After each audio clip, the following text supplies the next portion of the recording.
Okay, so in this video we're going to go over how to read tempo and then also filming and tracking your progress. So I've written it here, and this is, it's probably going to be backwards, but anyway, it's written at the top of your programming as well, and this will be next to the exercises too. So what you'll see quite frequently is this in brackets, this 30x1. This is the most common tempo that I would use.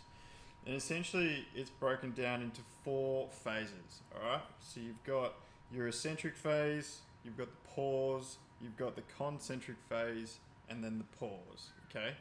So if I was to look at that as a movement, let's take a squat for example, right? If I was doing a squat and I was following that exact tempo, it would be a 3-second eccentric, so 3 seconds on the way down, with a 0 pause, an X to stand up quickly or with power, and then a 1-second pause at the top. But when you change the exercise, it becomes a little bit different. So if I was to do a chin-up, for example, right? So this is one thing that I should mention.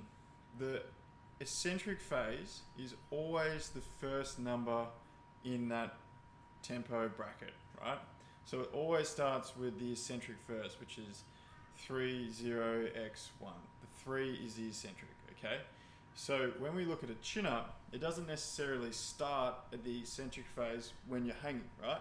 This is actually the concentric phase, but the tempo always starts at 3. So the tempo for a pull-up would be 3, 2, 1, 0 hold at the hang, X I pull up hard, and then I hold for 1 second because that's the 1 second pause as well.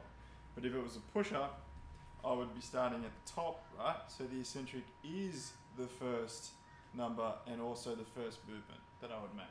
So it'd be 3, 2, 1, hold for 0, X I push, 1 I hold at the top, like that, okay? Now, you just have to be mindful of always reading the tempo because it changes. The one that I've showed you now is the most frequent, but it changes based on each exercise. And if I want you to sit in a stretch longer, it might be like 3 seconds down into a 3-second hold, and you have to hold the stretch for 3 seconds, and then it's X, 0, straight back in kind of vibe, okay? You'll learn this the more you do the exercises because I'll give you cues on your feedback videos that you send me, but it's just so you know now. And then filming, great transition into filming. So essentially, with the filming, right, you're going to film yourself doing some movements. You're not going to film all of them, but you're going to film the majority of them so I can see them. And then as you get really good at the technique, the videos would taper off and you wouldn't have to film yourself as much. But one thing I want to stress is the more you film, the better you get. So all of my, not all of, but most of my progression and self-learning has come from me filming myself.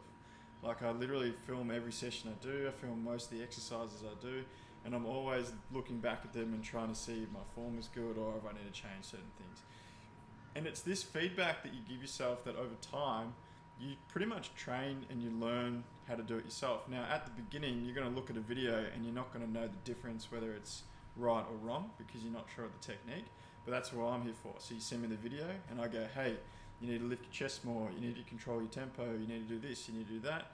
And then you'll see that and recognize and be like, oh yeah, cool. And the next time you film, you'll be like, oh, I did keep my chest up, or no, I forgot to keep my chest up again, and so on and so forth. So filming is, in my opinion, one of the most essential things for your own practice and your own training. So it's a really good thing to get in the habit of, okay?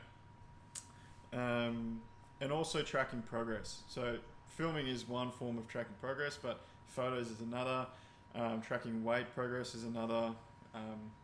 Exercise selection is another. But I'll take care of that for you during the 16-week journey. So yeah, the more things that you can track and you keep progress of, the better your progress is going to be. That's it for this video. I'll talk to you soon.